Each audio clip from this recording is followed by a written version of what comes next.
இப்பொழுது நம்ம செய்தி பகுதிக்கு நம்ம வருவோம்.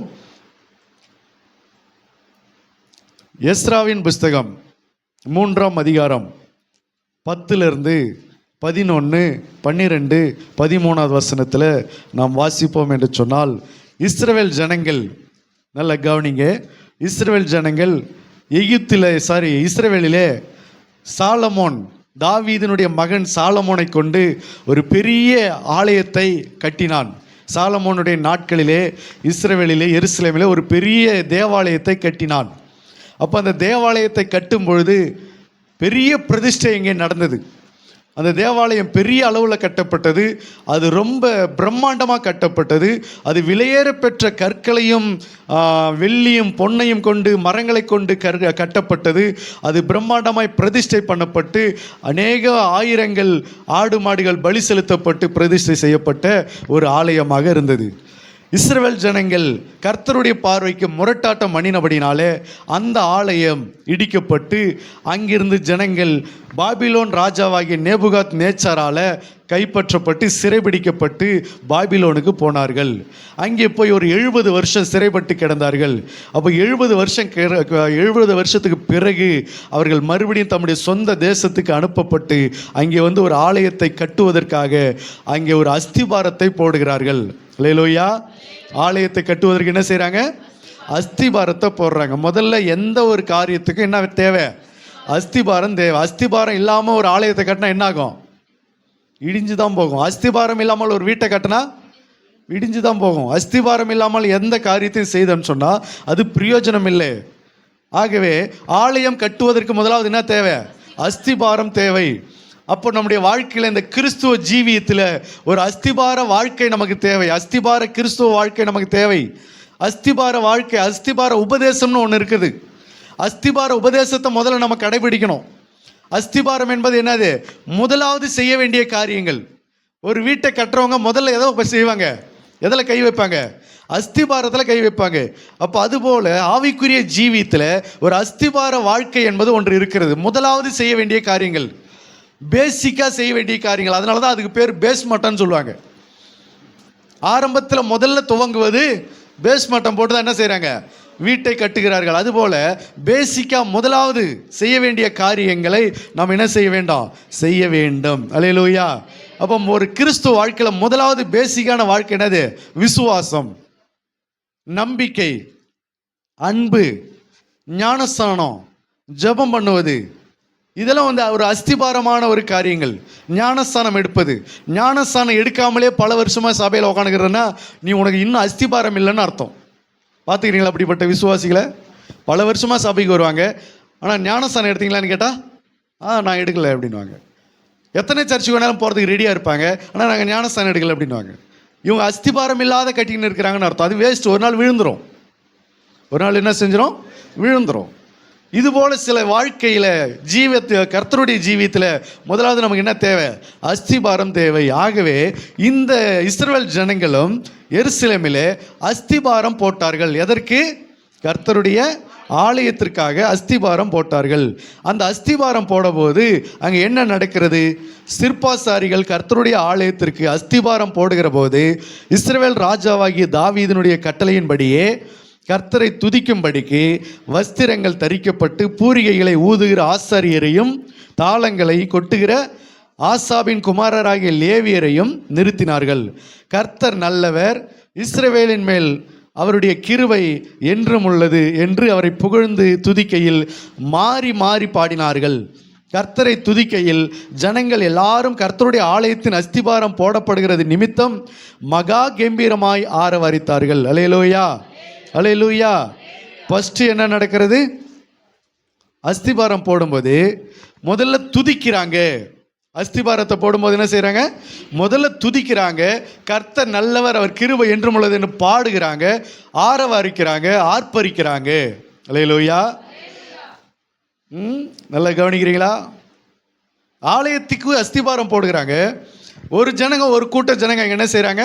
கர்த்தரை துதிக்கிறாங்க, உயர்த்துகிறாங்க, அவரை புகழ்ந்து பாடுகிறாங்க, அவரை மகிமைப்படுத்தி அவரை உயர்த்துகிறார்கள். அல்லேலூயா.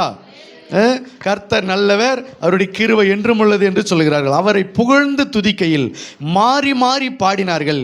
கர்த்தரை துதிக்கையில் ஜனங்களில் எல்லாரும் கர்த்தருடைய ஆலயத்தின் அஸ்திபாரம் போடப்படுகிறது நிமித்தம் மகா கம்பீரமாய் ஆரவாரித்தார்கள். அல்லேலூயா. இது ஒரு பக்கம் நடக்கிறது. 12வது வசனத்தில் என்ன பாருங்க, முந்தின ஆலயத்தை கட்டியிருந்த முதிர் வயதான ஆசாரியரிலும் லேவியரிலும் பிதாக்கள் வம்சங்களின் தலைவரிலும் அநேகர் இந்த ஆலயத்துக்கு தங்கள் கண்களுக்கு முன்பாக அஸ்திபாரம் போடப்படுகிறதை கண்டபோது மகா சத்தமிட்டு அழுதார்கள். அல்லேலூயா. ஒரு பக்கம் என்ன செய்றாங்க, முதல்ல ஒரு ஆலயத்தை பார்த்தாங்க பாரு, சாலமோனுடைய ஆலயத்தை பார்த்தாங்க பாரு. அந்த நாட்களில் இருந்த ஜனங்கள்லாம், முதியவர்கள் எல்லாம் இந்த காலத்தில் இருக்கும்போது அந்த அஸ்திபாரத்தை போடும்போது அவங்க அதை பார்க்குறாங்க.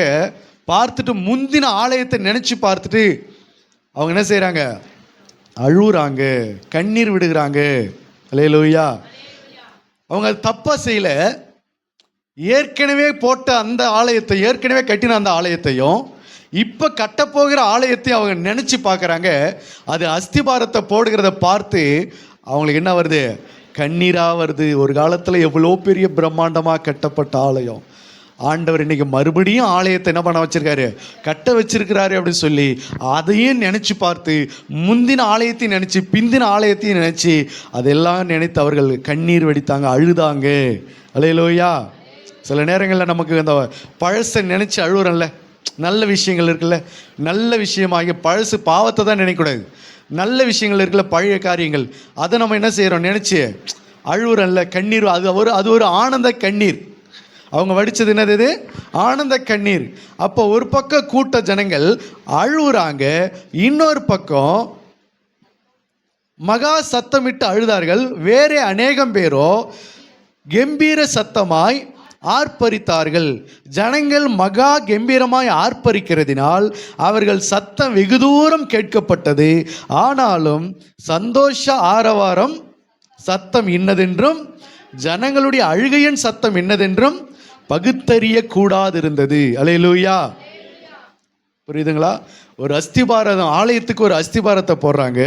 அந்த அஸ்திபாரம் போடும்போது ஒரு கூட்ட ஜனங்க அழுகுறாங்க, இன்னொரு கூட்ட ஜனங்க என்ன செய்கிறாங்க, ஆரவாரிக்கிறாங்க, பாடுறாங்க, துதிக்கிறாங்க, மகிழ்கிறாங்க, கம்பீரமாக சந்தோஷப்படுறாங்க. 2 விஷயங்கள் நடக்கிறது இல்லையா? ஆலயத்துக்கு அஸ்திபாரம் போடும்போது 2 விஷயங்கள் நடக்கிறது. ஒன்று அழுகையின் சத்தம், இன்னொன்று கம்பீர சத்தம், துதிக்கிற சத்தம். ஒன்று கண்ணீர் வடித்து ஆண்டவரை மகிமைப்படுத்துகிறாங்க, இன்னொரு பக்கம் பாடி துதித்து அவரை மகிமைப்படுத்துகிறாங்க. அல்லேலூயா. ஒரு கிறிஸ்துவ வாழ்க்கையில் இந்த 2 காரியங்கள் காணப்பட வேண்டும். நீ கர்த்தருடைய பிள்ளை என்று சொன்னால், நீ கர்த்தருடைய ஜனங்கள் என்று சொன்னால், நீ கர்த்தருடைய சமூகத்தில் கர்த்தருக்காக வாழ உன்னை அர்ப்பணித்த குடும்பம், பிள்ளைகள் என்று சொல்லி கொண்டால், உன்னுடைய வாழ்க்கையில் இந்த 2 ஜீவியம் தவறாமல் காணப்பட வேண்டும். அல்லேலூயா. ஒன்று அழணும், இல்லைன்னா சந்தோஷப்பட்டு ஆர்ப்பரிக்கணும். அல்லேலூயா. என்னதுங்க? ஒன்று அழணும், இன்னொன்று சந்தோஷப்பட்டு ஆர்ப்பரிக்கணும். இந்த 2மே இல்லை அப்படி சொன்னால் நீ ஒரு ஆபத்தான பாதையில் வாழ்ந்து கொண்டிருக்கிற என்று அர்த்தம். அல்லேலூயா. ஒரு கல்யாணம் நடக்குது, ஒரு திருமணம் நடக்குது. அந்த திருமணத்தில் மாப்பிள்ளை வீட்டுக்காரங்க சரியாக அழுவ மாட்டாங்க, ஏன்னா அவங்க சந்தோஷத்தில் இருப்பாங்க. ஆனால் பெண் வீட்டுக்காரர் என்ன பண்ணுவாங்க, அந்த கல்யாணத்தில் அந்த தாலி கட்டுகிற நேரத்தில், மற்ற நேரம்லாம் கூட மற்ற வேலையை பார்த்து கொண்டு கொஞ்சம் சந்தோஷமாக பேசி சிரிச்சுக்கிட்டு இருப்பாங்க. ஆனால் அந்த பிள்ளைக்கு தாலி கட்டுகிற நேரத்தில் அந்த பெண்ணுடைய தாயும் தகப்பனும் என்ன செய்வாங்க? எத்தனை பேர் பார்த்துக்கிறீங்க? இல்லை உண்மை தானே, இல்லை நான் எதனா மாற்றி சொல்கிறேன்னா? உண்மை தானே? எத்தனையோ கல்யாணங்களில் நம்ம பார்க்குறோம். மாப்பிள்ளை வீட்டுக்காரங்க சந்தோஷமாக இருக்க போகிறாங்க. ஏன் தெரியுமா? மாப்பிள்ளையும் பொண்ணு யார் வீட்டில் இருக்க போகிறாங்க? நம்ம வீட்டில் தான் இருக்க போகிறாங்க. அதனால் இனிமேல் அவங்க நம்ம கூட இருக்க போகிறாங்கன்ற சந்தோஷம் அவங்களுக்கு இருக்குது. ஆனால் பெண் வீட்டுக்காருக்கு இனிமேல் நம்ம பிள்ளை இன்னையோட நம்மளை விட்டு பிரிஞ்சு போகுது, இன்றைக்கி இதோட நம்ம குடும்பத்தை விட்டு பிரிஞ்சு போகிறது, இனிமேல் நம்ம குடும்பத்து பிள்ளை இது இல்லை, இது இன்னொரு குடும்பத்துக்கு போக வேண்டிய ஒரு பிள்ளை என்று சொல்லி அந்த ஒரு சூழ்நிலை அவங்க நினைத்து அவர்கள் கண்ணீர் வடிப்பார்கள். அல்லேலூயா. அது என் வாழ்க்கையிலையும் நடந்தது. என் தங்கச்சி கல்யாணம் பண்ணி கொடுக்குற நேரத்தில் எனக்கும் அப்படி சொல்ல முடியாத ஒரு அழுகை. கடைசியாக பொண்ணை மண்டபத்துக்கு அனுப்புகிற அந்த நேரத்தில் எனக்கு அவ்வளோ அழுகையாக இருந்தது. அது வரைக்கும் எனக்கு அழுகுன்னு தெரியல, ஒன்றும் தெரியல. ஆனால் அந்த சூழ்நிலை நினைக்கும் போது எனக்கு அவ்வளோ அழுகியாக வந்தது. என் குடும்பத்தை சேர்ந்த எல்லாரும் அதை பார்த்தாங்க. விட்டு இருந்தால் அவ்வளோத்தர அழுது இருப்பேன். அடக்கி கொண்டு அந்த அழுகியை அடக்கி கொண்டு ஜெபம் பண்ணி பிள்ளை அனுப்பிவிட்டேன். லேலோயா. அதுபோல் அந்த திருமணத்தில் ஒரு தாலி கட்டுகிற அந்த நேரங்களில் பெண் பிள்ளையை வீட்டார்கள், அவருடைய தாய் தகப்பனார், அந்த குடும்பத்தை சேர்ந்தவங்க என்ன செய்கிறாங்க, பிள்ளை இனிமே நம்மளை விட்டு போக போகிறது என்று சொல்லி, இனிமே இது நம்ம குடும்பத்தில் இல்லாமல் இன்னொரு குடும்பத்துக்கு போக போகிறது என்று சொல்லி அந்த பெண் பிள்ளையுடைய வீட்டாருக்கு அழுவாங்க. அங்கே மாப்பிள்ளை வீட்டுக்காரங்க சந்தோஷப்படுவாங்க. அல்லேலூயா. அந்த கல்யாணத்தில் ரெண்டுமே இது நடக்கிறது. அல்லேலூயா. அந்த ஒரு கல்யாணம் நடக்கிறதுன்னு சொன்னால் இது ரெண்டு தான் அங்கே ஆரோக்கியமான விஷயம். ஒன்று அங்கே சந்தோஷப்படணும், இல்லைன்னா என்ன செய்யணும், அழுவணும். இதுதான் அந்த குடும்பத்தில் அவங்க நெருங்கினவங்க, அக்கறை உள்ளவங்க, அதற்கு அன்பு செலுத்துகிறவங்க என்பது பொருள்படும். அதில் ஒரு மூணாவது ஒரு கூட்டம் இருக்கும், எதுவுமே கண்டுக்காமல் வந்தோமா, வருஷம் வச்சோமா, மொழியை போட்டோமா, சாப்பிட்டோமா, போயின்னு இருக்கு, நமக்கு ஏன் வம்பு. அவங்க கல்யாணம் பண்ணின்னு போகிறாங்க, கல்யாணம் பண்ணாத போகிறாங்க, எனக்கு என்ன அப்படின்னு சொல்லிட்டு போகுதுன்னா, இதுக்கு அந்த கல்யாணத்துக்கு அதுக்கு என்ன இல்லை, சம்பந்தமே இல்லை. அந்த கல்யாணத்து மேலே அவங்களுக்கு எந்த ஒரு அக்கறையோ கரிசனையோ இல்லை. அவர்கள் கடமைக்காக எதுக்கு வந்தவங்க, கல்யாணத்துக்கு வந்து போகிறவங்க. அல்லேலூயா. கடமைக்காக வந்து போகிறவங்க. மற்றபடி அவங்க பொண்ணை நினச்சி அழ போகிறதும் கிடையாது, மாப்பிள்ளை நினச்சி சந்தோஷப்பட போகிறதும் கிடையாது, அவங்க வாழ்க்கையை நினச்சி கரிசனைப்பட போகிறதும் கிடையாது. அவங்களுக்கு அதில் வேலையே கிடையாது. அதனால் இந்த மூன்றாவது கூட்டம் எதுக்காவது ஒத்து வருதா? பொண்ணு வீட்டுக்காகவும் ஒத்து வரல, மாப்பிள்ளை வீட்டுக்காருக்கும் ஒத்து வரல. நீ மாப்பிள்ளை வீட்டை சேர்ந்த ஆளாக இருந்தால் நீ சந்தோஷப்படணும். இல்லை நீ பொண்ணு வீட்டை சேர்ந்த ஆளாக இருந்தா என்ன ஒரே கல்யாண மயமாகவே இருக்குதா செய்தி ஃபுல்லாக? அல்லேலூயா. சபையிலையும் கல்யாண மயம், செய்தியிலையும் வெறும் கல்யாண வார்த்தைகளாக வருது. கவனிங்க. நீ ஒன்று மாப்பிள்ளை வீட்டை சேர்ந்த ஆளாக இருந்தால் என்ன செய்யணும், சந்தோஷப்படணும் அந்த இடத்துல. இல்லை நீ பொன் வீட்டை சேர்ந்த ஆளாக இருந்தால் என்ன செய்யணும், அழுவணும். பிள்ளை நம்மளை விட்டு பிரிய போகுதுன்றதை நினைச்சா என்ன பண்ணணும், கண்ணீர் வடிக்கணும், ஆனந்த கண்ணீர் வடிக்கணும். அல்லேலூயா. இது ரெண்டுமே இல்லாத அந்த கூட்டத்தில் நீ ஒரு ஆள் நிற்கிறேன்னு சொன்னா நீ மாப்பிள்ளை வீட்டை சேர்ந்ததும் கிடையாது, பொண்ணை வீட்டை சேர்ந்ததும் கிடையாது, நீ ஒரு தண்டம். அல்லேலூயா. நீ கல்யாணத்துக்கு வந்ததே வேஸ்ட்டு, நீ அதுக்கு வீட்டிலே இருந்திருக்கலாம். அப்படி தானே அது அர்த்தம். அல்லேலூயா. அந்த கல்யாணத்தின் மேலே அக்கறை உள்ளவர்களாக இருந்தால் ஒன்று சிரிக்கணும், சந்தோஷப்படணும், பரவாயில்ல நல்ல கல்யாணம் நடக்குது, இனிமேல் அவன் நல்லா இருக்கணும், அந்த சந்தோஷம் வரணும். இல்லைனா என்ன செய்யணும், அதை நினச்சிக்கும் போது அழுவணும். எத்தனை பேர் கல்யாணத்தில் நீங்கள் அழுதுருக்கிறீங்க அவங்க பிரிஞ்சு போகிறத நினச்சி? அல்லேலூயா. எத்தனை பேர் சந்தோஷப்பட்டுக்கிறீங்க பரவாயில்ல அப்படின்னு? சில பேருக்கெல்லாம் என்ன தெரியுமா, இவனுக்கெல்லாம் கல்யாணம் ஆயிடுச்சா, இவங்களுக்கெல்லாம் ஆகவே கூடாதுன்னு நினச்சேன், கல்யாணம் ஆயிடுச்சு, எதுக்கு ஆச்சு இவங்களுக்கெல்லாம் கல்யாணம் ஆகுது பாரு. அப்போ அந்த மாதிரி ஆட்கள் என்ன செய்ய மாட்டாங்க, அழுவும் மாட்டாங்க, சந்தோஷப்படவும் மாட்டாங்க. அவங்களாம் உள்ளுக்குள்ளே எந்த ரியாக்ஷனுமே அவங்களுக்குள்ள பார்க்கவே முடியாது. எந்த ரியாக்ஷனும் அவங்க முகத்தில் என்ன செய்ய முடியாது, உன்னால் கண்டுபிடிக்கவே முடியாது. அங்கே எல்லாம் சிரிக்கிறாங்க, இவங்க கம்முன்னு தான் இருப்பாங்க. அங்கே எல்லாம் அழுகுறாங்க, அவங்களும் அங்கேயும் கம்முன்னு தான் இருப்பாங்க. எந்த ரியாக்ஷனுமே கிடையாது. காரணம் அவங்க எந்த நிலைமையிலும் மன ரம்மியமாக இருக்கிற ஆள் போலகுது. அல்லேலூயா. அப்படிலாம் கிடையாது. அழுகிற இடத்துல அழுகிறவர்களுடனே அழுங்கள், நகைக்கிறவர்களுடனே நகைங்கள், சந்தோஷப்படுகிறவர்களே சந்தோஷப்படுங்கள் வேதம் சொல்கிறது. அல்லேலூயா. ஆகினால இந்த மாதிரி ஒரு சம்பவம் இங்கே வேதாகமத்தில் நடந்தது. ஒன்று, ஒரு கூட்டம் அங்கே என்ன செய்கிறாங்க, கண்ணீர் வடிக்கிறாங்க. பழைய ஆலயத்தை நினச்சி கண்ணீர் வடிக்கிறாங்க. புதிய ஆலயம் கட்டப்படுகிறத நினச்சி கண்ணீர், ஆனந்த கண்ணீர் வடிக்கிறாங்க. இன்னொரு கூட்டம் என்ன செய்யுது, புதிய ஆலயம் கட்டப்படுகிறதை பார்க்கும்போது இதுவரைக்கும் நமக்கு ஆலயம் இல்லாமல் இருந்தது, இப்போ கர்த்தருடைய ஆலயத்தை நம்ம கட்ட ஆரம்பிச்சிட்டோம் என்ற அந்த ஒரு சந்தோஷத்தில் ஆரவாரிக்கிறாங்க, கம்பீர சத்தமிட்டு சந்தோஷப்படுகிறாங்க.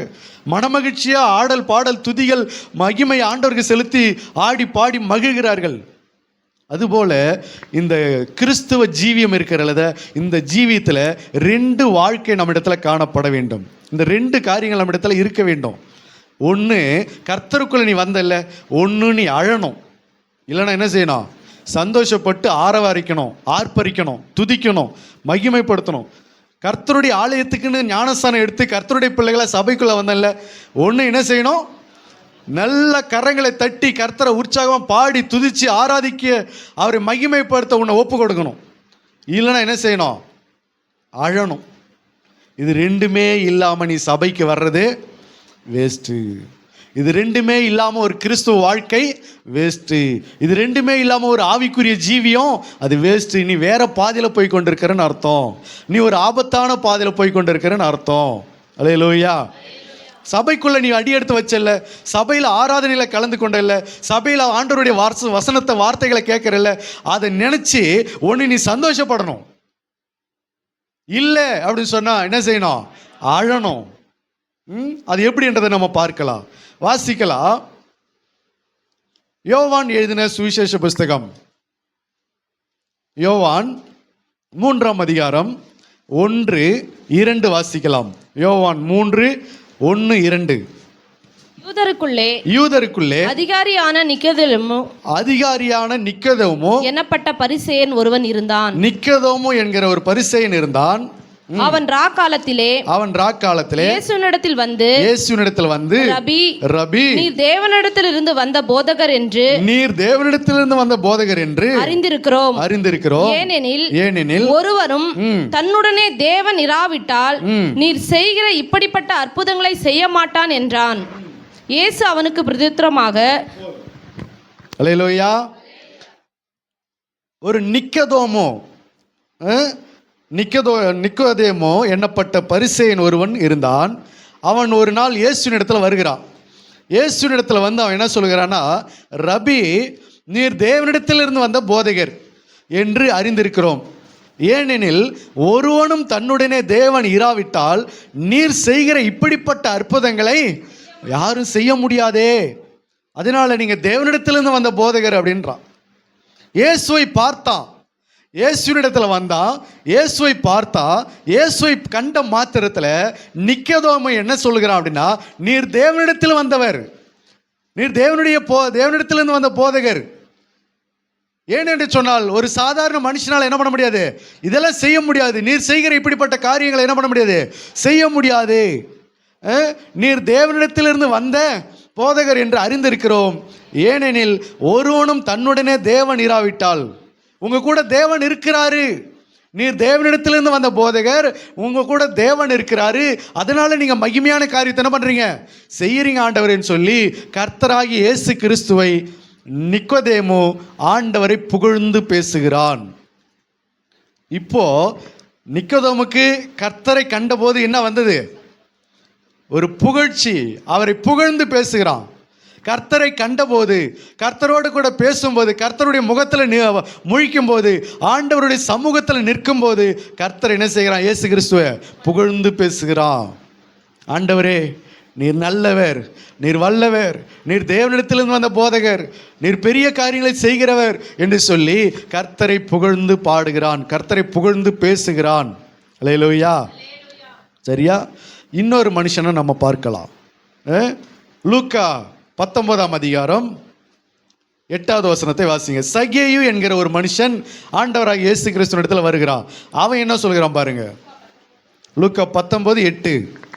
சகேயு நின்று கர்த்தரை நோக்கி ஆண்டவரே, என் ஆஸ்திகளில் பாதியை ஏழைக்கு கொடுக்கிறேன், என் ஆஸ்தியை பாதி ஏழைகளுக்கு கொடுக்கிறேன். நான் ஒருவனிடத்தில் எதையாகிலும் அநியாயமாய் வாங்கினதுண்டானால் நாளை தனையாக திரும்ப செலுத்துகிறேன் என்றான். நாளைத்தனை என்ன பண்ணுகிறேன்? திரும்ப செலுத்துகிறேன் என்றான். ஹல்லேலூயா. நல்லா கவனிங்க. சகேயும் இயேசுவினிடத்தில் வருகிறான், நிக்கதேமும் இயேசுவினிடத்தில் வருகிறான். நிக்கதேமும் இயேசுவினிடத்தில் வந்தபோது என்ன சொன்னா? அவரை புகழ்ந்து பேசுகிறான். சகேயு இயேசுவினிடத்தில் வந்தா இவன் என்ன சொல்கிறான்? ஆண்டவரே, நான் யாரிடத்திலாவது அநியாயமாக வாங்கினது உண்டானால் அதை நான் என்ன பண்ணிக்கிறேன்? 4 மடங்கு நான் திரும்ப அதை கொடுத்துட்றேன் ஆண்டவரேன்னு சொல்கிறான். காரணம் என்ன அப்படின்னா, கர்த்தரோடு கூட நடக்க ஆரம்பித்த உடனே இவனுக்கு மனசாட்சி குற்ற உணர்வு ஏற்படுகிறது, பாவ உணர்வு ஏற்படுகிறது, மனசாட்சி கடிந்து கொள்ளப்படுகிறது. ஐயோ, நம்ம எவ்வளோ பெரிய பாவி, நம்ம எங்கே என்ன தவறு செய்தோமோ, யார் இடத்துல அநியாயமாய் நம்ம வரியை வாங்கினோமோ, அப்படியெல்லாம் நம்ம செய்து கொண்டு கர்த்தரோடு கூட நடப்பதற்கு நமக்கு என்ன தகுதி இருக்கிறது? அவர் எவ்வளோ பெரிய பரிசுத்தர், அவர் கூட நடக்கிற நமக்கு, அவர் நம்ம வீட்டுக்கு வரப்போகிறார், அவரை அழைத்து கொண்டு போகிற நமக்கு என்ன தகுதி இருக்கிறது என்று சொல்லி அவர் கூட நடக்க ஆரம்பித்த உடனே, நல்லா கவனிங்க, சகேயு கூட்டத்தில் சுற்றி ஓடியாதான். அவன் குள்ளனாக இருக்கிறபடினால கூட்டத்தில் சுற்றி ஓடியாந்தான். அவர் பார்க்க வகை தேடினான், பார்க்க முடியல. மரத்து மேலே ஏறினான், காட்டத்தி மரத்தில் ஏறி அங்கேருந்து அவரை பார்த்தான். அப்பவும் இதை சொல்லலை, சீக்கிரமாக இறங்கி வந்து அவரை சந்தோஷத்தோடு அவரை அழைத்து கொண்டு போனான் பாருங்க. அப்போ போகிற அவர் கூட நடக்கிற அந்த சூழ்நிலையில தான் இவன் மனசாட்சியில் ஒரு பாவ உணர்வு ஏற்படுகிறது. அல்லேலூயா. என்ன ஏற்படுது? பாவ உணர்வு ஏற்படுகிறது. ஐயோ, நம்ம எவ்வளோ பெரிய பாவி என்கிறதை அவன் உணர்கிறான். அப்போ உணர்ந்தபடினால உடனே ஆண்டவர் இடத்துல அவன் சொல்லுகிறான், ஆண்டவரே, நான் யாரிடத்திலாவது நான் அநியாயமாக வாங்கியிருந்தா அதை என்ன பண்ணிடுறேன், திரும்ப நான் 4 மடங்கு கொடுத்துட்றேன் ஆண்டவரே அப்படின்றான். இயேசு அவனை பார்த்து நீ பாவத்தை அறிக்கிடுன்னு சொன்னாரா? நீ அநியாயமாக வட்டி வாங்கின ஆளுன்னு சொன்னாரா? நீ வாங்கினதெல்லாம் 4 மடங்கு திரும்ப கொடுக்கணும், செலுத்தணும் சொன்னாரா? ஒன்றும் சொல்லலை. அவர் கூட நடக்க ஆரம்பித்தான். அவர் ஒரே வார்த்தை சொன்னார், இன்றைக்கு நான் உன் வீட்டில் தங்க வேண்டும் சொன்னார், சீக்கிரமாக இறங்கி வாண்டார், அவ்வளோதான். அவர் கூட நடக்க ஆரம்பித்த உடனே உள்ளத்தில் பாவ உணர்வு அவனை வேதனைப்படுத்துகிறது, அவனை குற்றப்படுத்துகிறது. உடனே அந்த பாவத்தை அவன் அறிக்கிட்டு வெளியே அந்த குப்பையில் அள்ளி வெளியில் கொட்டிட்டான். அவன் இருதயம் நெருடுது, அவன் உள்ளம் அவனுடைய பாவத்தால் அது உள்ள நிரம்பி இருக்கிறது. அந்த உணர்வு அவனுக்குள்ள அவனை வாதிக்கிறது. ஆகவே கர்த்தராகி இயேசு கிறிஸ்துவோடு கூட நடக்க ஆரம்பித்த போது பாவத்தை எல்லாம் அறிக்கையிட ஆரம்பித்தான், பாவத்தை எல்லாம் மன்னிப்பு கேட்க ஆரம்பித்தான்.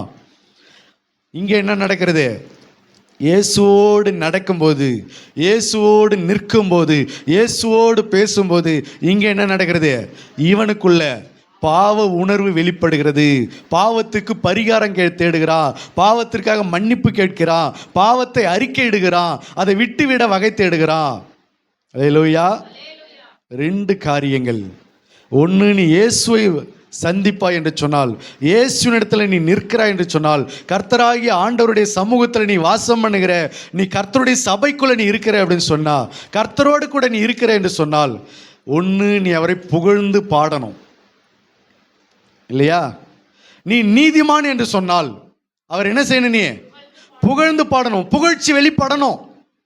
நான் நீதிமான்ங்க, நான் கரெக்டாக இருக்கிறேங்க, நான் பர்ஃபெக்டாக இருக்கிறேங்க, என் மனசாட்சியில் எந்த குற்ற உணர்வும் இல்லைங்க, நான் கர்த்தருடைய பிள்ளைங்க, கர்த்தருடைய ரத்தத்தினால கழுவப்பட்ட பிள்ளைங்க, நான் தேவனால் அழைக்கப்பட்ட பிள்ளைங்க அப்படி என்று சொல்லி உன்னை கர்த்தருடைய பிள்ளையாய் நிறுத்துவாய் என்று சொன்னால், ஒன்று, கர்த்தரை என்ன செய்யணுனே? புகழ்ந்து பாடணும், துதிக்கணும், ஆரவாரிக்கணும், சந்தோஷத்தோடும் சமாதானத்தோடும் அவரை மகிமைப்படுத்தி வாழணும். அப்படி இல்லையா, நீ கர்த்தருடைய சமூகத்தில் பாவியா காணப்படுறியா? உன் இருதயத்தில் பாவம் காணப்படுகிறதா? நீ ஒரு பாவி என்று உணர்கிறாயா? நீ கர்த்தரோடு கூட நிற்கும் போது எது வெளிப்படணும்? இப்போ உனக்குள்ள இருக்கிற பாவம், குற்ற உணர்ச்சி வெளிப்படணும், உன் பிழைகள் உணரப்படணும். தன் பிழைகளை உணர்கிறவன் யார்? உன் பிழைகள் வெளியில வரணும், உன் பாவத்தை அறிக்கையிடணும். உனக்குள்ள இருக்கிற அந்த குற்ற உணர்ச்சியை கர்த்தருடைய சமூகத்தை அள்ளி கொட்டணும். ஆண்டவரே, என்னை சுத்திகரியும், என்னை சுத்தமாக்கும், என்னை கழுவி சுத்திகரியும், என்னை சுத்தமாக்கும், அப்பொழுது நான் சுத்தமாவேன் என்று சொல்லி உன் பாவத்தை அறிக்கையிடணும். அல்லேலூயா. இது 2 நடக்கணும். இது 2மே உன் வாழ்க்கையில் இல்லை. ஆனால் நான் பல வருஷமாக சபைக்கு வரேன் அப்படின்னு சொன்னால், நீ ஒரு ஆபத்தான ஜீவியத்தில் போய் கொண்டிருக்கிறன்னு அர்த்தம். கிறிஸ்துவுக்கு சம்பந்தமில்லாத ஒரு வாழ்க்கையை நீ வாழ்ந்து கொண்டிருக்கிறன்னு அர்த்தம். கர்த்தருக்கும் உனக்கும் சம்பந்தமில்லாத ஒரு ட்ராக்கில் நீ ஓடி போய் கொண்டிருக்கிறன்னு அர்த்தம். நீ போகிற பாதை உனக்கும் கர்த்தருக்கும் பிரியம் இல்லை, அதில் சம்பந்தம் இல்லை. நீ ஏதோ ஒரு பாதையில் ஓடிக்கொண்டிருக்கிறன்னு அர்த்தம். உண்மையாகவே நீ கர்த்தருடைய பிள்ளையாக இருப்பேன் என்று சொன்னால், ஒன்று நீ பாவியாக இருக்கணும், இல்லைனா நீதிமானாக இருக்கணும். ஒன்று நீ நீதிமான் என்று உன்னை உணர்வாய் என்று சொன்னால், அதற்காக உன்னை நீதிமானாய் மாற்றினது நிமித்தம் அவருடைய இரத்தத்தினால, உன்னுடைய விசுவாசத்தினால உன்னை நீதிமான ஆக்கினது நிமித்தம் ஆண்டவரை என்ன செய்யணும்? புகழ்ந்து பாடணும். அல்லேலூயா. இல்ல, இன்னும் என் பாவம் மன்னிக்கப்படல, இன்னும் என்னை பாவி என்று நான் உணர்கிறேன் என்று சொன்னால் உன் பாவத்தை அறிக்கையிடுகிற அந்த காரியமாவது நடக்கணும். ஒன்று சந்தோஷம் இருக்கணும், இல்லைன்னா அழுக இருக்கணும். இது ரெண்டுமே இல்லை. என்ன பிரசங்கம் கேட்டாலும் நான் அப்படியே தான் இருக்கிறேன், என்ன ஆராதனை நடந்தாலும் நான் அப்படியே தான் இருக்கிறேன், என்ன கைத்தட்டினாலும் நான் கை தட்ட மாட்டேன், என்ன நீங்கள் ஆராதிச்சு ஆரவாரிச்சு ஆர்ப்பரிச்சாலும் என்னுடைய சரீரம், என்னுடைய அவயவங்கள் ஒன்றும் என்ன செய்யாது, அசையவே அசையாது, என்னுடைய முகக்கலை மாறாது அப்படி என்று சொல்லி இருப்பாய் என்று சொன்னால் நீ ஒரு டேஞ்சரான ஒரு பர்சன். அல்லேலூயா. நீ சபைக்கு தேவையில்லாத ஒரு ஆளு, நீ கிறிஸ்துவின் ராஜ்யத்துக்கு தேவையில்லாத ஒரு ஆணி. அல்லேலூயா. சொல்றது புரியுதுங்களா இல்லையா? உன்னை வச்சு கிறிஸ்துவின் ராஜ்யத்தை கட்ட முடியாது, உன்னை வச்சு சபைகளை கட்ட முடியாது, உன்னை வச்சு ஊழியத்தை நடத்த முடியாது, உன்னை வச்சு தேவனுடைய நாமத்தை மகிமைப்படுத்த முடியாது, உன்னை வச்சு ஆத்துமாக்கள் ஆதாயம் பண்ண முடியாது. நீ சபைக்கும் பிரயோஜனம் இல்லை, நீ சங்கத்துக்கும் பிரயோஜனம் இல்லை, நீ பரலோக ராஜ்யமும் வரப்போறது இல்லை, நீ தேவனுடைய நாமத்துக்கு மகிமையாக இருக்க போகிறதும் இல்லை. அல்லேலூயா. எத்தனை பேருக்கு புரியுது? நீ கர்த்தருடைய பிள்ளையா?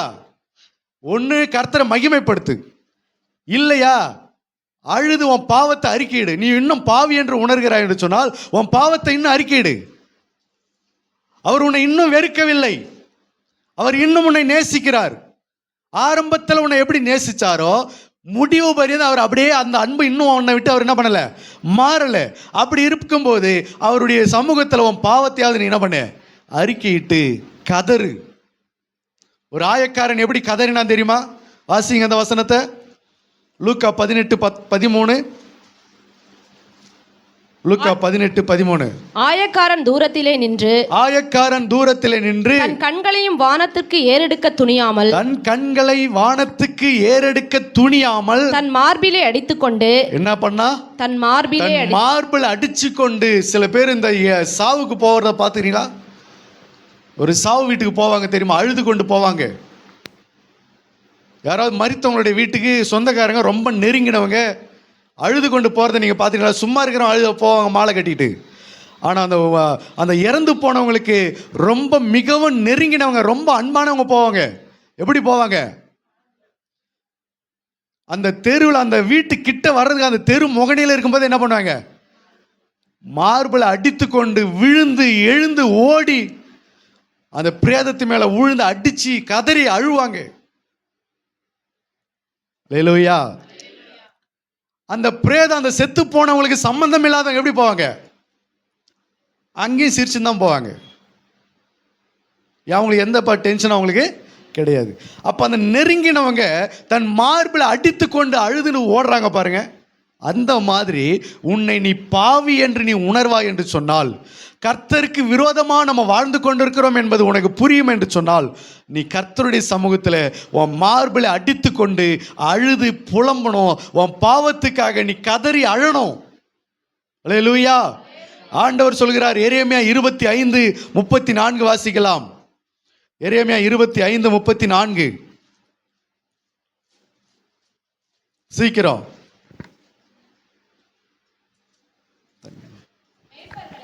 மேய்ப்பர்களே அலறுங்கள், மந்தையில் பிரஸ்தாபமானவர்களே சாம்பலில் புரண்டு கதறுங்கள், நீங்கள் வெட்கப்படவும்.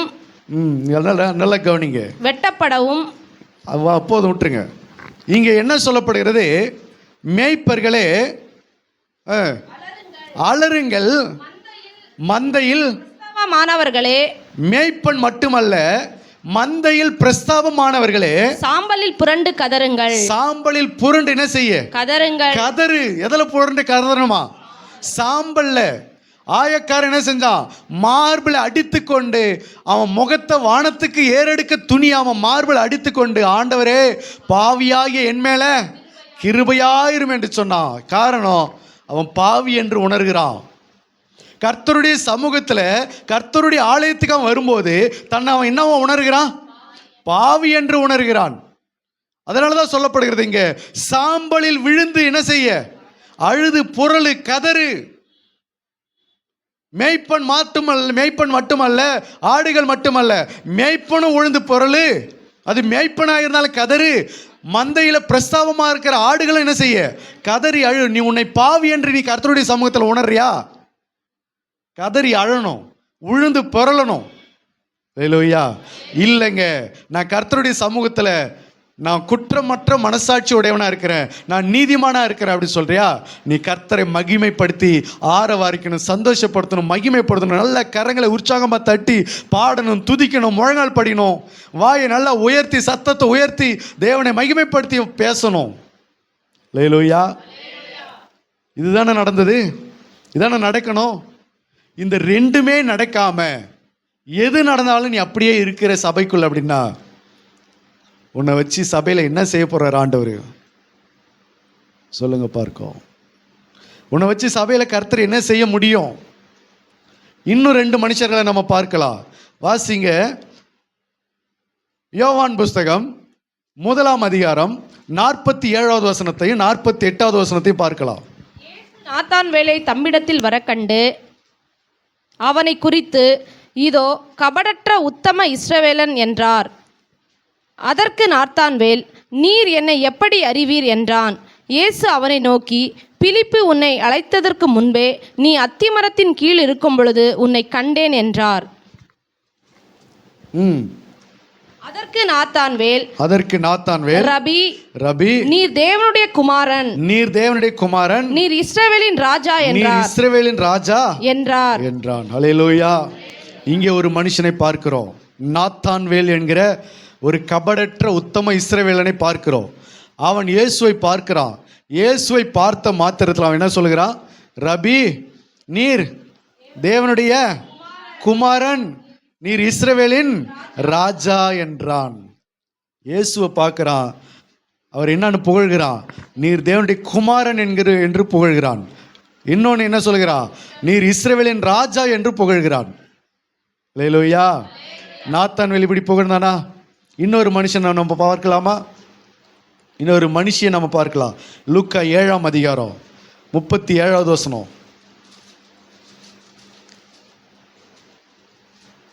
லூக்கா 7:37. அந்த ஊரில் இருந்த பாவியாகிய ஒரு ஸ்திரீ, அவள் பரிசேயன் வீட்டிலே பந்திருக்கிறது. என்ன ஸ்திரீ? அவ அந்த ஊரில் இருந்த பணக்கார ஸ்திரீ என்று சொல்லல, பாவியான ஸ்திரீ. அவர் பரிசேயன் வீட்டிலே பந்திருக்கிறதை, இயேசு கிறிஸ்து பரிசேயனுடைய வீட்டிலே பந்திருக்கிறார் என்று கேள்விப்பட்டு ஒரு பரணியில் பரிமள தைலம் கொண்டு வந்து, அவருடைய பாதங்களின் அருகே பின்னாக நின்று அழுது கொண்டு என்ன செய்தாங்க? அழுது கொண்டு. பாருங்க, ஒரு ஸ்திரீ, ஒரு பாவியான ஒரு ஸ்திரீ இயேசு ஒரு பந்தியில் இருக்கிறத கேள்விப்பட்டு வந்து பந்தியில் இருக்கும்போது அவருக்கு பின்னாடி நிற்கிறாங்க. நின்ன உடனே அவங்க என்ன செய்கிறாங்க? இப்போ ஆண்டவர் பார்த்து, பாவியான ஸ்திரீயே, முதலாவது உன் பாவத்தை அறிக்கையிட்டு என் மேலே பரிமள தைலம் பூசு, அதுக்கப்புறம் என் பக்கத்தில் நில்லு அப்படிலாம் சொன்னாரா? இல்லை. மகதலேனா மரியாளை பார்த்து சொன்னாரு, ஸ்திரியை என்னை தொடாதே அப்படின்னு சொன்னாரு. அப்படி சொன்னாரா? இல்லை. மரியாளை பார்த்து சொன்னாரு, ஸ்திரியை உனக்கும் எனக்கும் என்ன அப்படி சொன்னாரா? எதுவுமே சொல்லல. இந்த அம்மா இயேசுவின் இடத்துல போய் நின்ற மாத்திரத்துல அழ ஆரம்பிச்சுட்டாங்க, கண்ணீர் விட ஆரம்பிச்சுட்டாங்க, பரிமள தைலம் பூச ஆரம்பிச்சுட்டாங்க. பரிமள தைலம் பூசி கொண்டு இருக்கிறாங்க, அழுது கொண்டே பூசுகிறாங்க, கண்ணீர் வடித்து கொண்டே பூசுகிறாங்க, அவருடைய பாதங்களை துடைக்கிறாங்க. நாத்தான்வேல் கர்த்தரிடத்துல வந்தபோது அவன் என்ன சொல்றான்? ஆண்டவரே, நீர் தேவனுடைய குமாரன், நீர் இஸ்ரவேலின் ராஜா என்றான். அவன் தன்னை உத்தமனாக நீதிமானாக நினைக்கிறபடினால, அவன் வாழ்ந்தபடினால, அவனுக்குள்ள எந்த குற்ற மனசாட்சி இல்லாதபடினால, எந்த பாவத்துக்கு அவன் இடம் கொடுக்காத வாழ்ந்தபடினால, கர்த்தரை கண்டபோது அவனுக்கு மகிழ்ச்சி இருக்கிறது. கர்த்தரை பாடுகிறான், புகழ்கிறான், கர்த்தரை உயர்த்தி பேசுகிறான். ஒரு பாவியான ஸ்திரீக்கு இயேசுவினிடத்தில் வந்த உடனே அவன் மனசாட்சி குத்தப்படுது. உடனே என்ன சொல்றாங்க? ஒண்ணுமே ஆண்டவர் அவளை பாவத்தை சொல்லியோ சுட்டி காமிச்சு எதுவும் பேசல. உடனே இவங்க என்ன பண்ணாங்க? அழ ஆரம்பிச்சிட்டாங்க, கண்ணீர் விட ஆரம்பிச்சிட்டாங்க, அவருடைய பாதத்துல கண்ணீரால் நனைக்க ஆரம்பிச்சிட்டாங்க. பாவியா இருந்தா இது நடக்கணும், நீ பரிசுத்தவானா இருந்தா அது நடக்கணும். நாத்தான்வேல் தன்னை பரிசுத்தவானா நினைத்தான், தன்னை நீதிமானாக வாழ்ந்தான், உத்தமனா வாழ்ந்தான். அதனால கர்த்தரை கண்டபோது அவனுக்கு என்ன வருது? மகிமையும் புகழ்ச்சியும் கீர்த்தியும் வருது, அவரை உயர்த்துகிற உயர்வு வருது, துதி வருது அவன் வாயிலிருந்து. பாவியான ஸ்திரீ இயேசுவினிடத்தில் வந்தபோது தன்னை ஒரு பாவியாக உணர்கிறாள். அதனால அவரை துதிக்கவோ அவரை புகழ்ந்து பேசவோ அவளுக்கு நாவு வரல. அதுக்கு பதில் அவர்கள் குற்ற மனசாட்சி, பாவ உணர்வு ஏற்பட்டு அவ எதுவுமே சொல்லாம அவருடைய பாதத்தில் தன் கண்ணீரினால நனைத்து அழுது கொண்டிருந்தாள். அல்லேலூயா சொல்லுங்க. இன்றைக்கு நீங்கள் கர்த்தருடைய ஆலயத்தில் வாசம் பண்ணுகிற பிள்ளைகள், கர்த்தருடைய சமூகத்தில் அவரை ஆராதிக்க வந்த பிள்ளைகள், கர்த்தருடைய சமூகத்தில் உங்களை பாவி என்று நீங்கள் உணர்வீர்கள் என்று சொன்னால் உங்களிடத்துல என்ன வரணும்? பாவ அறிக்கையும் மனம் திரும்புதலும், மார்பில் அடித்து கொண்டு அழுவதும். அல்லேலூயா. மார்பிலை அடித்து அழுது கொண்டோம், பாவியாகி என் மேல கிருபையாயிரும் என்று ஆண்டவர் இடத்துல கேட்கணும், அழணும், கண்ணீர் வடிக்கணும், கதறணும், உழுந்து பெறலணும், அதையாவது செய்யணும். இல்லை உன்னை நீ பரிசுத்தவான், இல்லை உத்தமன், உன்னை நீதிமான், நான் கர்த்தருடைய பிள்ளை என்று உணர்கிறாயா? உனக்குள்ள எந்த குற்ற மனசாட்சி இல்லையா? நீ உத்தமமான வாழ்க்கை வாழறியா? அப்படி என்ன செய்யணும்? கர்த்தரை புகழ்ந்து பாடணும், கர்த்தரை உயர்த்தணும், துதிக்கணும். ஜனங்களோடு கூட அவர்கள் என்னை ஆலயத்துக்கு கூப்பிட்ட போது எனக்கு எப்படி இருந்தது? சங்கீதக்காரர் என்ன சொல்றாரு? அவர்கள் என்னை கர்த்தருடைய ஆலயத்துக்கு என்னை அழைத்த போது சந்தோஷமா இருந்தது என்று சொல்கிறார். அப்ப கர்த்தருடைய ஆலயத்துக்கு நீ வரேன்னு சொன்னா, நீ உத்தமன் என்று சொன்னால் நீ சந்தோஷப்படணும். கர்த்தருடைய ஆலயத்துக்காக வந்ததுக்கு நீ சந்தோஷப்படணும், கர்த்தரை துதிப்பதற்கு சந்தோஷப்படணும், கர்த்தரை மகிமைப்படுத்துவதற்கு சந்தோஷப்படணும், அவரை உயர்த்துவதற்கு நீ ஆரவாரிக்கணும், கெம்பீரிக்கணும். அல்லேலூயா. ஆனா இதுவும் இல்லை அதுவும் இல்லை. நம்ம ஆட்டில் சபைக்கு வர, கடமைக்குன்னு சபைக்கு வரேன், கடமைக்கு நான் வீட்டுக்கு போகிறேன் அப்படின்னு சொன்னால் நீ ஒரு ஆபத்தான, ஒரு சபைக்கு ஒரு ஆபத்தான, ஒரு டேஞ்சரான ஒரு ஆளு. உண்மைதானே? உண்மைதானே? கர்த்தரை எந்த இடத்துலையும் மகிமைப்படுத்தவும் மாட்டேங்கிற, கர்த்தருடைய சமூகத்தில் நீ அழவும் மாட்டேங்கிற, உன் பாவத்தையும் உன் பாவ வாழ்க்கையும் வழிகளை நினச்சி நீ கண்ணீர் வடிக்கவும் மாட்டேங்கிற. அப்போ உனக்கும் கர்த்தருக்கு என்ன கிடையாது? எந்த லிங்க்குமே கிடையாது. சும்மா வந்து போகிற சபைக்கு உனக்கும் கர்த்தருக்கு எந்த உறவுமே இல்லையே. நீ கர்த்தருடைய சமூகத்தில் நீ உன்னை விருதாவா நிறுத்தி வச்சிருக்கிற. அல்லேலூயா, அல்லேலூயா. ஒன்று உனக்கு வியாதியா? கர்த்தருடைய சமூகத்தில் கண்ணீர் வடிச்சு அழுது புலம்பு. இல்லை கர்த்தர் உன்னை ஆசீர்வதிச்சிருக்காரா? கர்த்தருக்கு அதுக்காக நன்றி சொல்லு, மகிமைப்படுத்து. வாசிங்க பார்க்கும் ஒரு வசனத்தை, மார்க் புஸ்தகம் 5ஆம் அதிகாரம் 22, 23. ஒரு மனிதன், ஒரு ஜெபாலய தலைவன் ஆண்டவராக இயேசு கிறிஸ்துவினிடத்தில் வந்து என்ன சொல்கிறான் பாருங்க. அப்பொழுது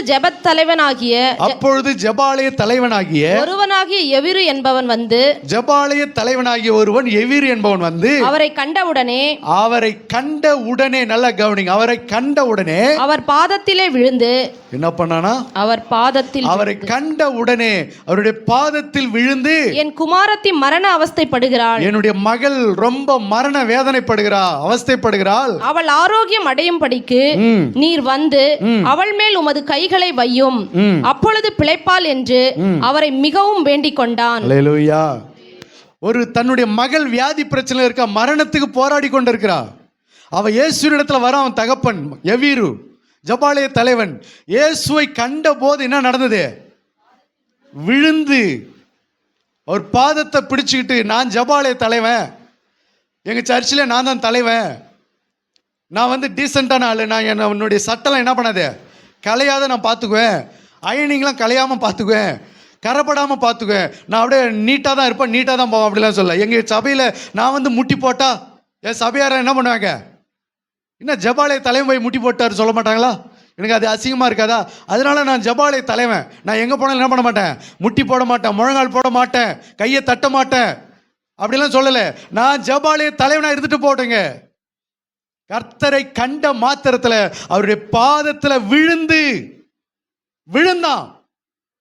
இயேசுவை கண்டு அவருடைய பாதத்தில் விழுந்தான். வீட்டில் ஒரு பிரச்சனை, ஒரு மரணத்துக்கு ஏதுவான பிரச்சனை, ஒரு வியாதிக்கு ஏதுவான பிரச்சனை. அப்பொழுது ஜெபாலய தலைவனும் பார்க்கல, சட்டை அயன் பண்ண சட்டையும் பார்க்கல, கரைபடாத சட்டையும் பார்க்கல, கசங்காத சட்டையும் பார்க்கல, அழுக்காயிடும்னு பார்க்கல, தரையினும் பார்க்கல, டைல்ஸ்னும் பார்க்கல, விழுந்த அவருடைய பாதத்துல. நீ எவ்வளவு பெரிய தலைவனா இருந்தாலும் சரி, நீ எதற்கெல்லாம் தலைவனா இருந்தாலும் சரி, இயேசுவை கண்ட போது என்ன செய்யணும்? அவர் பாதத்துல விழணும். தாவீது இஸ்ரவேலுக்கு ராஜா. அவருடைய பெட்டிக்கு முன்பாக என்ன செஞ்சான்? வஸ்திரத்தை தூக்கி போட்டு எழுந்து ஆடினான், தேவனை மகிமைப்படுத்தினான். அவனுடைய மனைவி ஜன்னலால பார்த்துட்டு சொன்னா, என்னையா ஒரு சாதாரண ஒரு அற்பமான ஒரு மனுஷன் ஆடுகிறது போல, நீயும் ஒரு வேலைக்காரனை போல, ஒரு அற்பமான மனுஷனை போல ஆடிக்கொண்டு வர, உனக்கெல்லாம் வெக்கமா இல்லையா? நீ ஒரு இஸ்ரவேலுக்கு ராஜா அப்படின்னு சொன்னா. அவன் சொன்னா, ஆடுகளுக்கு பின்னாடிக்கு போன என்ன ராஜாவாக்கின என் ஆண்டவருக்கு முன்பாக இன்னும் நான் நீசனாவேன் என்று சொன்னான். இன்னும் நான் அற்பனாவேன்.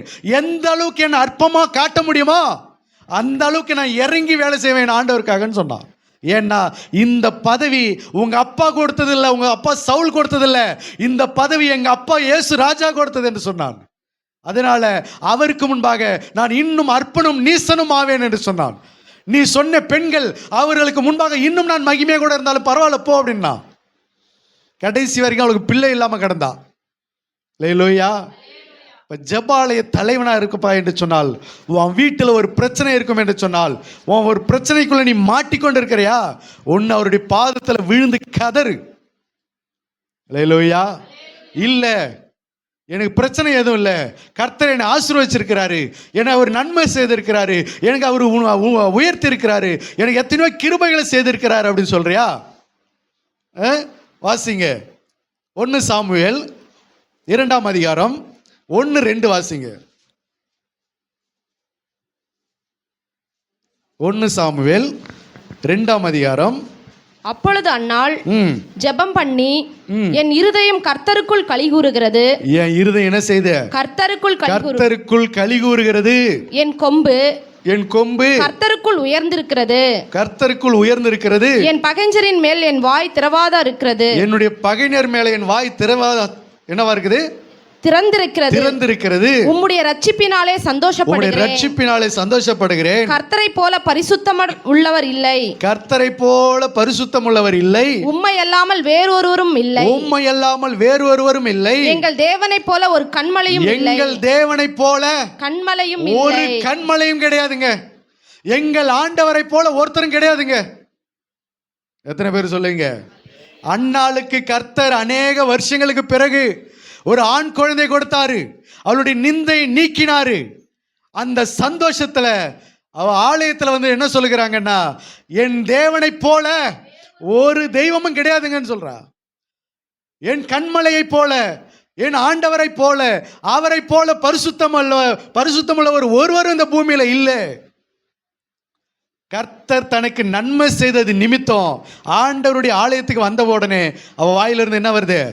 மகிமை, உயர்வு, துதி, புகழ்ச்சி, கீர்த்தி, பாடல், கனம். கர்த்தர் எனக்கு நன்மை செய்திருக்கிறாருங்க, அதனால நான் புகழ்ந்து பேசுகிறேன், பாடுகிறேன், துதிக்கிறேன், கையை தட்டுகிறேன். ஹல்லேலூயா. அப்ப கர்த்தர் உனக்கு நன்மை செய்தார் என்று சொன்னால், நீ கர்த்தருடைய ஆலயத்தில், கர்த்தருடைய சமூகத்தில் என்ன செய்யணும்? ஒன்று புகழ்ந்து பாடு, துதி, ஆராதிச்சு அவரை உயர்த்தி பேசு. எங்கெல்லாம் போறி அங்கெல்லாம் இயேசுவை பற்றி சொல்லு, பெருமையா பேசு. அவரை பெருமையா பேச உனக்கு வாயிலான வேற யாரை பெருமையா பேச போற? உன் நிலத்தை பெருமையா பேச போறியா? உன் நகை நட்டை பெருமையா பேச போறியா? உன் ஆடு மாடுகளை பெருமையா பேச போறியா? உன் வருமானத்தை பெருமையா பேச போறியா? உன் பிள்ளைகளை பெருமையா பேச போறியா? உன் வேலை வாய்ப்பை பெருமையா பேச போறியா? உன் 2 அடுக்கு பங்களாவை பெருமையா பேச போறியா? உன்னுடைய பதவி உயர்வை பெருமையா பேச போறியா? இல்லை உன் பிள்ளைகளுடைய அழகையும் திறமையும் கண்டு பெருமையா பேச போறியா? எதை பெருமையா பேச போற? கர்த்தரை பெருமையாய் பேசுகிறதற்கு உனக்கு வாயில்லை என்று சொன்னால், இந்த உலகத்தில் நீ வேற எதை பெருமைப்படுத்த போகிற? ஹல்லேலூயா. கர்த்தர் உனக்கு நன்மை செய்தார் என்று சொன்னால் கர்த்தரை பெருமையா பேசு, அவரை உயர்த்து, அவரை பாடு, அவரை துதி, அவரை மகிமைப்படுத்து. அவரை போகிற இடமெல்லாம் அவரை உயர்த்தி பேசு. ஒரு குருடன் தெக்கப்போலி என்னும் நாட்டில் எங்கும் என்ன செய்தானா? அவரை மகிமைப்படுத்தினான். ஹல்லேலூயா. கர்த்தரிடத்தில் அற்புதத்தை பெற்றுக்கொண்ட அந்த மனிதன் 10 போகிற எல்லா திசைகளில் என்ன செஞ்சான்? கர்த்தரை உயர்த்தி பேசினான். ஒரு பிசாசு பிடித்தவன். அல்லேலூயா. அப்படி கர்த்தரிடத்தில் அற்புதத்தை நீ பெற்றுக்கொண்டாய் என்று சொன்னா ஒரு உயர்த்தி பேசு. இல்ல கர்த்தரிடத்தில் அற்புதத்தை பெறல, நான் இன்னும் பாவியா இருக்கிறேன்னா கண்ணீர் விடு. இது 2 ஜீவியம் தான் சபைக்குள்ள, இந்த 2 ஜீவியம் தான் கர்த்தருக்குள்ள. ஒன்னு அழணும், மார்பிள் அடித்துக்கொண்டு அழணும். இல்ல கைகளை உயர்த்தி ஆராதிக்கணும், துதிக்கணும். உனக்கு நன்மை செய்தாரா அவரை உயர்த்து. அல்லது இன்னும் நன்மை செய்யலையா, அந்த நன்மைக்காக எவ்வீர்வை போல ஆண்டவரே எனக்கு ஒரு நன்மை செய்யுங்க, என்னை ஆசீர்வதிங்க, எனக்கு ஒரு குமாரனை கொடுங்க என்று சொல்லி அன்னாளை போல இருதயத்தை ஊற்றி அழு. யாக்கோவை போல போராடி ஜெபம் பண்ணு.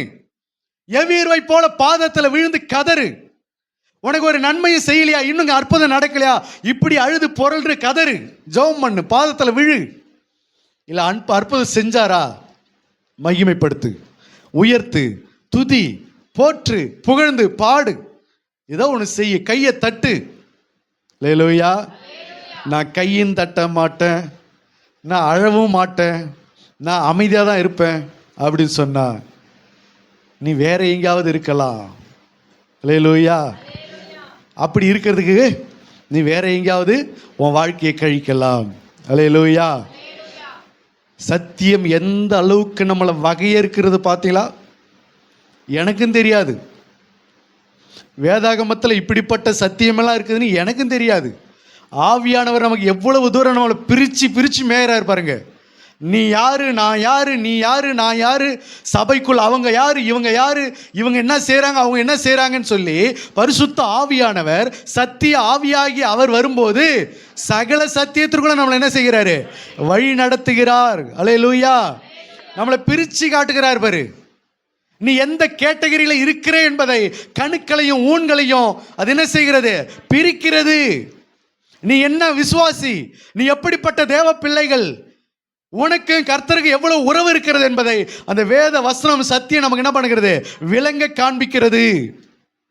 அல்லேலூயா.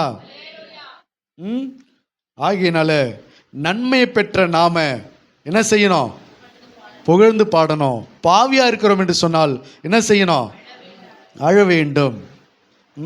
இந்த 2த்துக்கு நடுவில் ஒருத்தன் இருந்தான் தெரியுமா, அவனை தான் இப்போ நம்ம பார்க்க போகிறோம்.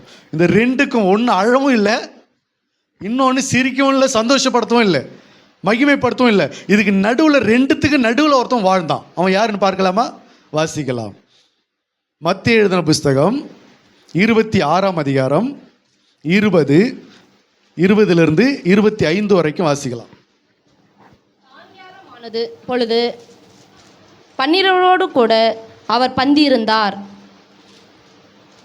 அவர் போஜனம் பண்ணுகையில் அவர், உங்களில் ஒருவன் என்னை காட்டி கொடுப்பான் என்று மெய்யாகவே உங்களுக்கு சொல்கிறேன் என்றான். இயேசு கிறிஸ்து சீஷர்களோடு கூட போஜனம் பண்ணும்போது சீஷர்களிடத்தில் ஒரு வார்த்தை பேசுகிறாரு. என்ன, உங்களில் ஒருவன் என்னை காட்டி கொடுப்பான் என்று உங்களுக்கு சொல்கிறேன். அப்பொழுது அவர்கள் மிகவும் துக்கமடைந்து அவரை நோக்கி, ஆண்டவரே, பாருங்க, உங்களில் ஒருவன் என்னை காட்டி கொடுப்பான்னு சொன்ன உடனே அங்க இருந்தவங்க என்ன செஞ்சாங்களா, நானா. அதுக்கு முன்னாடி அப்பொழுது அவர்கள் மிகவும் துக்கமடைந்து துக்கப்பட்டாங்க. உங்களில் ஒருவன் என்னை காட்டி கொடுப்பான்னு சொன்னோம்னா அவங்களுடைய ரியாக்ஷன் எப்படி மாறுது, துக்கப்படுறாங்க. அவங்க முக கலை மாறுது, துக்கப்படுறாங்க. துக்கப்பட்டு, ஆண்டவரே நானா, என்னையா சொல்றீங்க ஆண்டவரே, நானா உங்களை காட்டி கொடுக்க போறேன், நானும் அவங்களை காண்பிக்க போறேன் அப்படின்னு சொல்லி ஒவ்வொருவராக என்ன செஞ்சாங்க, கேட்க ஆரம்பிச்சாங்க. வாசிங்க. நானோ என்று ஒவ்வொருவராய் கேட்க தொடங்கினார். எல்லாரும் இப்போ கேட்க ஆரம்பிச்சாங்க. நானோ பொதுவா சொல்றாரு இவரு. உங்களில் ஒருவன் என்னை காட்டி கொடுப்பான்னு பொதுவா சொன்ன உடனே எல்லாருக்கும் மனசாட்சி அங்க என்ன பண்ணுது, குத்தப்படுது. ஆண்டவரே என்னதான் சொல்றீங்களா, நானா அவங்களை காட்டி கொடுக்க போறேன்னு சொல்லி அவங்க துக்கப்படுறாங்க. அவர் பிரதித்திரமாக என்னோடு கூட தாளத்தில் கையிடுகிறவனே என்னை காட்டி கொடுப்பான் சொல்றாரு. மனுஷகுமாரன் தம்மை குறித்து எழுதுகிறபடியே போகிறார். ஆகிலும் எந்த மனுஷனால் மனுஷகுமாரன் காட்டி கொடுக்கப்படுகிறாரோ அந்த மனுஷனுக்கு ஐயோ, அந்த மனுஷன் பிரவாதிருந்தால் அவனுக்கு நலமாயிருக்கும் என்றாள். அவரை காட்டி கொடுத்த யூதாசும் அவரை நோக்கி, ரபி, நானோ என்றான். அதற்கு அவர், நீ சொன்னபடிதான் என்றார். அல்லேலூயா. இயேசு சிலுவைக்கு போகிறத சொல்கிறாரு. சிலுவைக்கு போகிறத சொல்லும்போது பேதுரு என்ன சொல்கிறான்? ஆண்டவரே, இது உமக்கு நேரிடக்கூடாது ஆண்டவரேன்னு பேசுகிறான். இப்போ இன்னொரு முறை ஆண்டவர் என்ன சொல்கிறாருன்னா, உங்களில் ஒருவன் என்னை காட்டி கொடுப்பான்னு சொல்கிறாரு. அப்போ காட்டி கொடுப்பான்னு சொன்ன மாத்திரத்தில் எல்லாரும் துக்கப்பட்டு, ஆண்டவரே நானா, என்னதான் சொல்கிறீங்களா, என்னையா ஆண்டவரே, நானும் அவங்கள காட்டி கொடுக்க போகிறேன்னு அவங்க மனசாட்சியில் கஷ்டப்பட்டுக்கிட்டு ஆண்டவர் நம்மளை தான் சொல்கிறாரோ அப்படின்னு சொல்லிட்டு அவங்க துக்கப்பட்டு, நானோ ஆண்டவரே, இன்னொருத்தங்க கேட்குறான், ஆண்டவரே நானோ, இன்னொருத்தங்க கேட்குறான், ஆண்டவரே நானோ அப்படின்னு கேட்குறான். ஏன்னா அவங்களாம் துக்கப்பட்டு கேட்குறாங்க. அதில் ஒருத்தன் யூதாஸ், யார் காட்டி கொடுக்க போகிற அவன் என்ன சொல்கிறான்னா, எந்த ரியாக்ஷனுமே இவனுக்குள்ளே இல்லை. அவனும் கேட்குறான், நானும் என்னையா சொல்கிறீங்க அப்படின்றான். தெரியாத மாதிரியே கேட்குறான் பாருங்க. கடைசியில் யார் தான் காட்டி கொடுத்தது? அவன் தான் காட்டி கொடுத்தான். அவனுடைய வாழ்க்கையினுடைய முடிவு நாண்டு கொண்டு செத்தான்.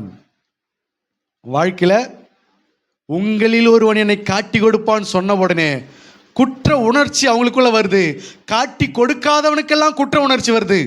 ஒருவேளை நம்ம காட்டி கொடுத்துருவோமோ, நாளைக்கு நம்ம மாறிடுவோமோ, ஒருவேளை கர்த்தர் நம்மைத்தான் சொல்றாருன்னு அவர்களுக்கு ஒரு பாவ உணர்வு, ஒரு குற்ற உணர்ச்சி வருகிறது. ஆனால் காட்டி கொடுக்க போற இவனுக்கு எந்த ரியாக்ஷனுமே இல்லை, எந்த ரியாக்ஷனுமே இல்லை. கேட்குறான், நானா, என்ன சொல்றீங்க அப்படின்றான். ஆண்டவர் சொல்ல, நீ சொல்லுகிறபடிதான் அப்படின்னாரு. அப்போ கர்த்தர் நம்மளை சொல்லிட்டாரு, முன்னாடியே நம்மளை கண்டுபிடிச்சாருன்ற ஒரு குற்ற மனசாட்சி இல்லை. பாவத்தை உணர்த்துறாரு, தவறுகளை சுட்டி காட்டுறாரு. எந்த குற்ற உணர்வு அவனுக்குள்ள வரவே இல்லை. அல்லேலூயா. சந்தோஷப்படுகிற போது அவனால் சந்தோஷப்பட முடியல. பாவத்தை அறிக்கிடும் போது பாவ உணர்வு அடையவும் முடியல. எல்லா இடத்திலும் அவன் ஒரே நிலையில தான் இருந்தான். எந்த ரியாக்ஷன் மேல அழவும் இல்லை, சிரிக்கவும் இல்லை. ஆண்டவருக்காக மகிமையாவா அந்த ஸ்திரீயானவள் பரிமள தைலம் பூசும்போது அதுலேயும் மகிழ்ச்சியாக அவனை இருக்க தெரியல. அவர் மேலே இன்னும் கொஞ்சம் பூசுமா, இன்னும் கொஞ்சம் தைலத்தை ஊற்று, நம்முடைய ஆண்டவருக்கு இன்னும் செலவு செய்ய அப்படின்னு அதில் சந்தோஷப்படவும் முடியல. அவரை காட்டி கொடுக்கிற நேரத்தில் கர்த்தரை பாவத்தை சுட்டி காட்டுகிறாரு, அதில் அவனால் துக்கப்படவும் முடியல. சென்ட்ரு பாயிண்டில் இருந்தான், காட்டி கொடுத்தான், நாண்டு கொண்டு செத்தான். அவன் குடல்கள் எல்லாம் சரிந்தது. அல்லேலூயா. சில நேரங்களில் ஊழியத்துக்கு போகிற இடங்களில் பிரசங்கத்தை கேட்போம்.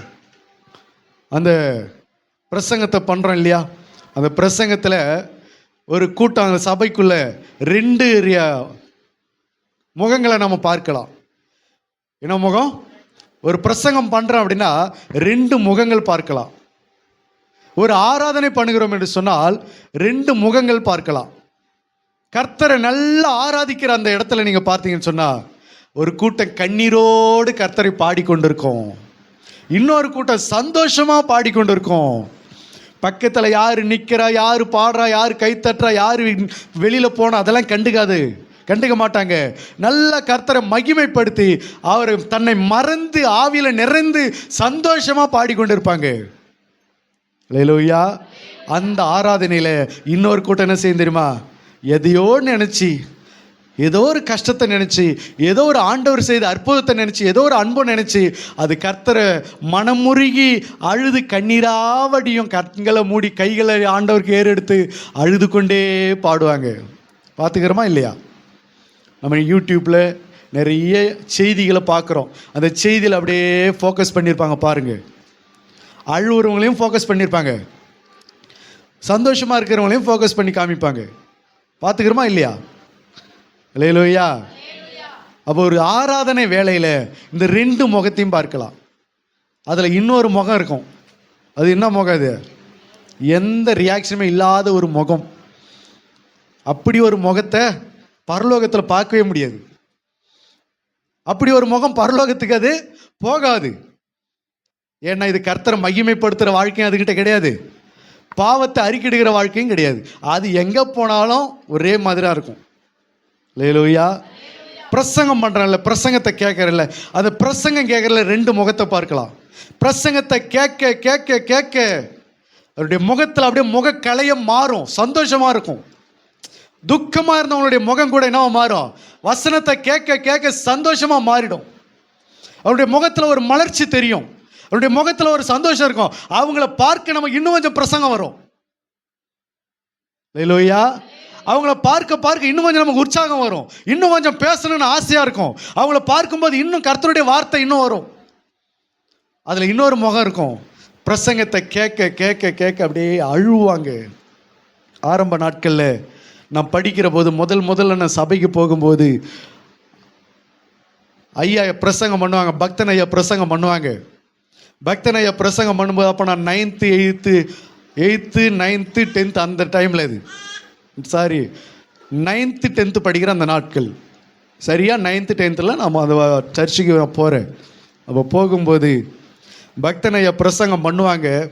ரொம்பலாம் ஆர்ப்பாட்டமெல்லாம் பண்ண மாட்டாங்க, சாதாரணமாக பேசுவாங்க. அவங்க பேச பேச பேச அப்படியே கர்ச்சி போச்சு, கண்ணை தொடச்சி என்னால் விட்ட ஓன்னு தேம்பி அழுதுருவேன். அவர் பிரசங்கம் பண்ணுறாரு, எனக்கு வசனம் தெரியாது, சத்தியம் தெரியாது, பைபிளை படித்தது கிடையாது. அவர் பிரசங்கத்தை பண்ண ஆரம்பித்தாலே எனக்கு அழுகையாக வந்துக்கிட்டே இருக்கும். யாருக்கு என்னுடைய அழுகை தெரியக்கூடாதுக்காக கர்ச்சிப்பாளைய முகத்தை மறைச்சிக்கிட்டே கீழே நட்டுக்கிட்டே அழுது கொண்டு இருப்பேன், கீழே தலை குனிஞ்சு அழுது கொண்டே இருப்பேன். அவர் பிரசங்கம் முடிகிற வரைக்கும் எனக்கு அழுகையாக தான் இருக்கும். காரணம் என்னுடைய பாவ உணர்வு. ஏதோ ஒன்று தெரியல, ஏதோ ஒன்றை ஆட்கொள்ளுது, என்ன தேவனுடைய அன்பு என்னை மேற்கொள்ளுது. அப்போ தேவனுடைய அன்பு என் மேலே வந்து அது உதிக்கும் போது எனக்குள்ளே இருக்கிற பாவ உணர்வு வந்து அது கசந்து ஆண்டவருடைய சமூகத்தில் மனங்கசந்து அழுகிற ஒரு சூழ்நிலை எனக்கு ஏற்பட்டது. ஒரு முறை பாண்டிச்சேரிக்கு நான் உள்ளே போகிறேன், ஒரு பாஸ்டர்ஸ் மீட்டிங்கில். அந்த பாஸ்டர்ஸ் மீட்டிங்கில் நான் போகும்போது அங்கே இருக்கிற எல்லா பரிசுத்தவான்களை பார்க்கும்போது எனக்கு அழுகையாக இருக்குது. ஏன் அப்படின்னு கேட்டால், அந்த இடத்துல நிற்க நான் தகுதி இல்லாதவன் நான் உணர்றேன். பரிசுத்தவான்கள் ஐக்கியமாக இருக்கிற இந்த மீட்டிங்கில், பரிசுத்தவான்கள் கூடி வந்திருக்கிற இந்த இடத்துல நான் போய் நிற்கிறேனே அப்படின்னு சொல்லி அந்த இடத்துல நிற்க எனக்கு அருவருப்பாக இருக்கிறது, எனக்கு அழுகையாக இருக்கிறது. பேசாமல் நம்ம மீட்டிங் விட்டு போயிடலாமான்னு தோணுது. பேசாமல் மீட்டிங் முடிகிற வரைக்கும் வெளியில் உட்காரலாமா. நான் பாஸ்டர்கிட்ட சொல்கிறேன், பாஸ்டர் இங்கே எனக்கு உட்காரவே முடிய மாட்டேங்குது பாஸ்டர், நான் வெளியில் வெயிட் பண்ணுறேன், நீங்கள் மீட்டிங் முடிச்சுட்டு வரீங்களா பாஸ்டர்ன்றேன். இல்லை உட்காருங்க, அதெல்லாம் கொஞ்ச நேரத்தில் முடிஞ்சிடும். அவர் என்ன நினச்சிட்டாருன்னா, எனக்கு மீட்டிங்கில் உட்கார பிடிக்கல, போர் அடிக்குது, நான் அதை விரும்பலை அப்படின்னு நினச்சிக்கிட்டு அவர் என்ன சொல்கிறார், சீக்கிரம் முடிஞ்சிடும் உட்காருங்க பிரதர்ன்றார். அது இல்லை என்னுடைய பிரச்சனை. அந்த இடத்துல அந்த பரிசுத்தவான்களுடைய சபையில் பாவிகள் நிலை நிற்பது இல்லையே. சங்கீதம் 1 சொல்லுதா இல்லையா? நீதிமான்களுடைய சபையில் பாவிகள் என்ன பண்ண முடியாது, நிலை நிற்க முடியவில்லை. அப்போ அங்கே நான் பாவியா என்னை உணர்கிறபடினால அந்த மீட்டிங்கில், அந்த பரிசுத்தவான்களுடைய கூட்டத்தில் என்னால் நிற்க முடியல.